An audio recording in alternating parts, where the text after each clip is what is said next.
Imagínense que le toque a uno un hijo. Es algo que duele.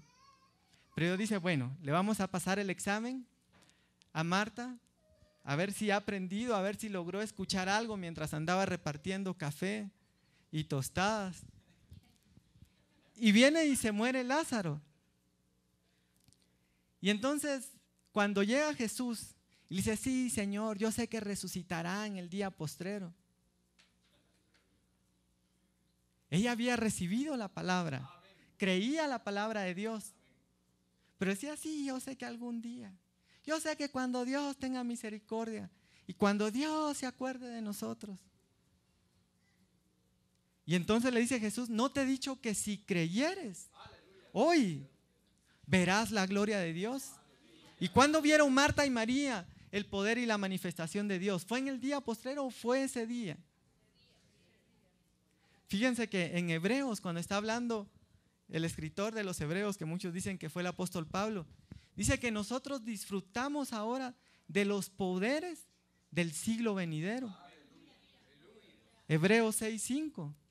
Quiere decir de que los dones, la manifestación del poder del Señor era algo para el próximo siglo, pero que nosotros cuando tenemos fe podemos decir, yo me agarro de esto y lo tomo y lo hago vida hoy.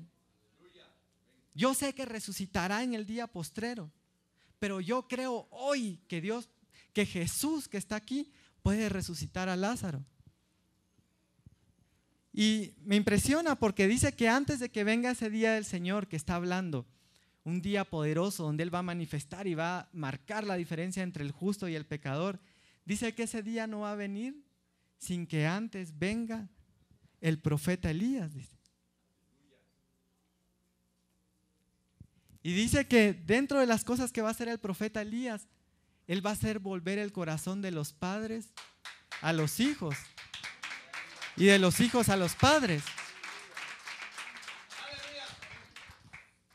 Y hay varias cosas que me impresionan al ver al profeta Elías, porque quiere decir de que antes que nosotros podamos ver hoy el poder de Dios en nuestras vidas y la diferencia entre vivir mal o vivir bien, tiene que darse esa manifestación en nosotros.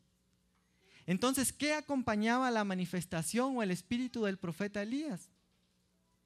Jesús se puso a hablar con sus discípulos del profeta Elías y empieza a hablar de Juan el Bautista. Y les dice, yo os digo que este era Juan el Bautista, era Elías que habría de venir, dice.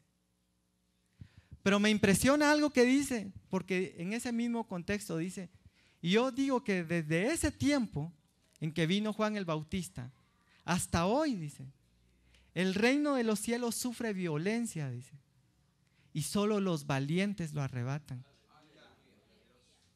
Entonces muchas veces nosotros queremos recibir nuestra bendición, queremos vivir una vida de victoria, empezamos a renegar al Señor y a decir por qué las cosas no funcionan como nosotros queremos, pero ¿qué tanto estamos nosotros dispuestos a hacer para alcanzarlo? Y el Señor me hablaba a mi corazón y me decía, cuando Jesús vino, Él salió a muchos lugares a caminar y a cada lugar donde Él iba, Él no llegaba a las puertas de las casas y decía, disculpe, hay aquí un enfermo para que yo sane. Disculpe, hay aquí un ciego para que yo le dé la vista. Sino que Él iba caminando, por eso dice que el reino de los cielos sufre violencia y solo los valientes lo arrebatan. El apóstol Pablo escribiéndole a los corintios les dicen, nosotros no les hemos puesto límite, nosotros no los hemos limitado, dice, sino que han sido ustedes mismos, dice. Porque como dice Proverbios, como es en su mente, dice, así es Él. Pero nosotros nos ponemos a renegar en contra de Dios, ¿verdad? Señor, ¿qué está pasando? Y ahí el Señor se sorprende. Yo me imagino como las empresas cuando hacen sus encuestas o sus estudios de mercado, ¿verdad? Su opinión es importante para nosotros. Queremos saber si le estamos sirviendo bien.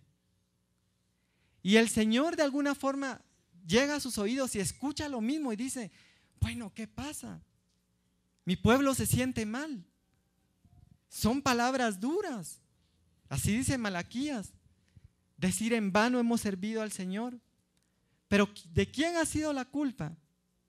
Si ha sido la culpa de Dios o ha sido la culpa de nosotros.